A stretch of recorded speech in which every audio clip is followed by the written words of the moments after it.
السلام عليكم ورحمة الله وبركاته. أتمنى أن تصل هذه الرسالة إلى كل يمني. استحضروا عقولكم واخرجوا من التعصب.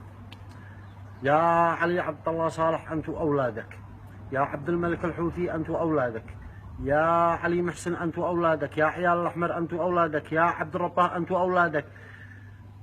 تحركوا الجبهات. إذا كانت الجنة في الجبهات وهي حرب من أجل الدين ومن أجل الوطن ومن أجل الشعب، تحركوا أنتم الجبهات الفردوس الأعلى. احنا نحبكم أكثر مما تحبونا.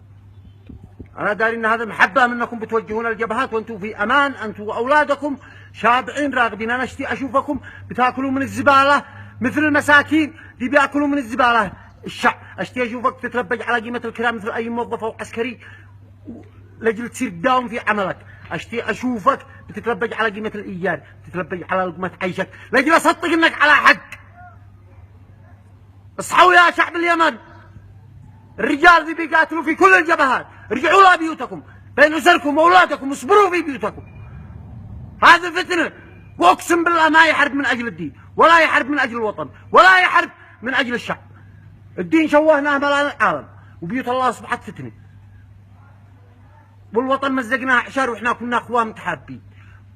والشعب ياكل ذي ما دا يموت شي قصب ولا دا يموت بالرصاص، دا يموت جوع. احنا بنتحرك لا جميع الجبهات بإذن الله ونوقفها غصبا على جميع الأطراف. هذا يعتمد على تفاعلكم معانا يا أبناء القوات المسلحة والأمن، ضباط وأفراد، يا أبناء القبائل اليمنية الشرفاء، مشايخ وقبائل وأعياء، يا أكاديميين، يا دكاترة، يا فاهمين، يا طلاب الجامعة. هذه فتنة وقفوها. نعم للتصالح، نعم للتسامح، كلنا أخوة، كلنا مسلمين. كفى.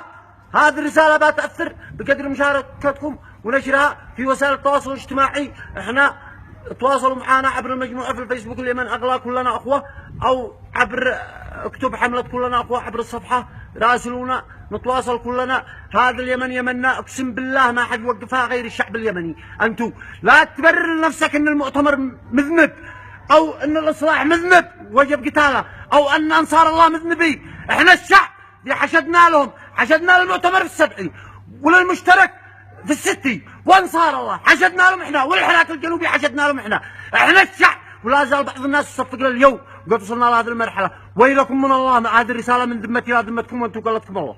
الله بالمشاركه الفيديو يا رجال.